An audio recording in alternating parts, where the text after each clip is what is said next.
So, friends, good morning again, and I again welcome you all in this class of video lecture. We have been organizing these classes for last couple of days, or rather for last couple of months. And friends, we have been doing a valediction forwarding morning, a very famous poem written by John Donne, who is an eminent metaphysical poet, along with those poets who appeared in the beginning of the 17th century. So, this is a poem on separation between the two lovers. This is a poem of departure when the lover has to leave his beloved for a particular time, and on this departure, the beloved is full of pain. She is crying and weeping.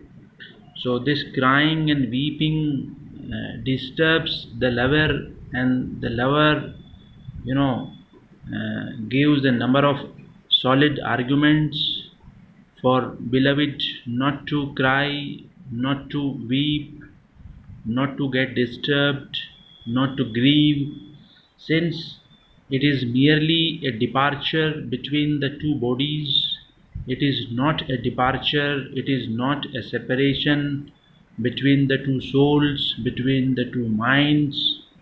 Since love is eternal, love is everlasting, love is intransient, the true love can never come to an end, right?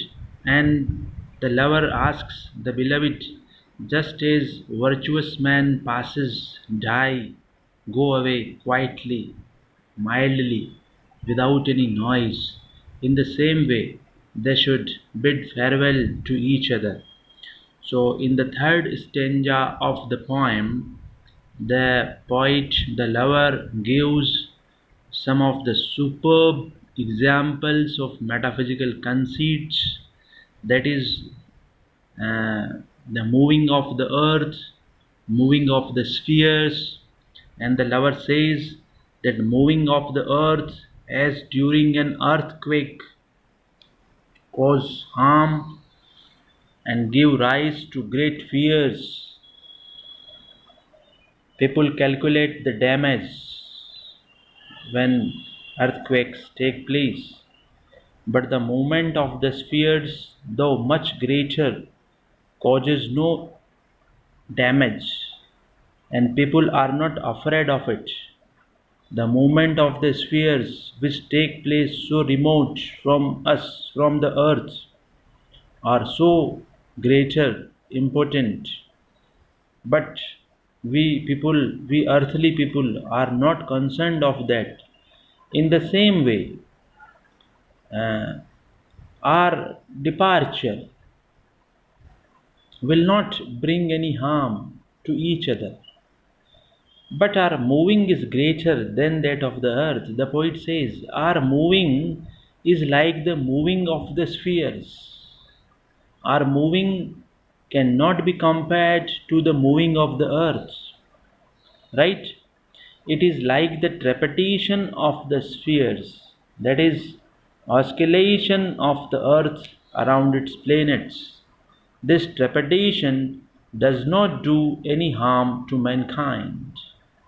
As the oscillation of the earth is harmless, so is this parting of ours, right? So, this is the stanza which we are doing today. Moving of the earth, I caught. Moving of the earth brings harms and fears. Man reckon means count. What it did and meant, but trepidation movement of the spheres which take place, right, though greater far, it is taking place quite far away from the earth, is innocent, is harmless. So he compares their departing to the movement of the heavenly bodies, which take place in the sphere, right? So this is an example of metaphysical conceit for which metaphysical poetry is famous. So the basic theme of the poem is the union of two lovers even when they are physically separated.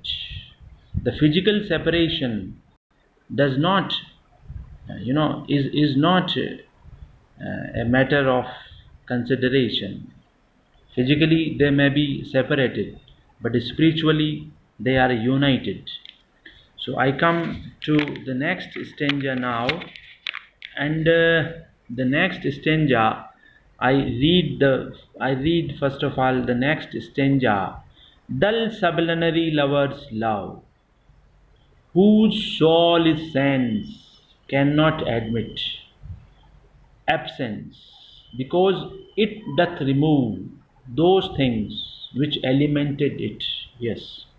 In this stanza, the poet draws a difference between the true love and the ordinary love, between the true lovers and the ordinary lovers. The poet says, insensitive earthly lovers, those whose love is confined only to the senses, cannot endure the absence of the object of their love, because their object of love is the body. Their object of love is mere sensual pleasures. Their object of love is mere carnal passions. So when the object is absent, their love happens to be absent. Their love is confined only to the object. But as far as love of the true lovers is concerned, it does not talk of the object. It simply talks of love. So even when the objects are absent, means the lover wants to say, even when the beloved is absent or the lover is absent, even when they depart each other, they get separated from each other, love never comes to an end. So, you see, the basic theme of the poem is the union of the two lovers. And this union is eternal. The bodies are not required for this union. The physical closeness is not required for this union. This is this is an example of spiritual love. You see, this is an example of spiritual love. That's why the lover who love only the object are called insensitive. They are called earthly lovers. They are called dull sublunary lovers. They are, in the opinion of the lover, they are dull lovers. They are earthly lovers. They are ordinary lovers, right? Whose soul is senses. What is important in their opinion? Senses, the sensuality, the physical presence. That is why you see in many of love poems, particularly in Hindi literature, though the tradition also present in Western literature. This is a sort of commonality between Eastern literature and Western literature, that separation between the two lovers has been one of the popular themes of the writers of the love poets. And this point has been well written by such poets, that separation is that particular paradigm through which true love is tested, true love is verified. Only when there is separation, love comes under testification, love comes under verification. So the lover says that the presence or the absence both does not mean as far as true love is concerned. Love is eternal, love is union. It is a sort of spiritual union between the two lovers, not between the two bodies, right? So, this is a poem, we can take this poem under the third category, where the poet talks of the platonic love. The poet talks of the spiritual love, where the poet talks of the union of the two lovers.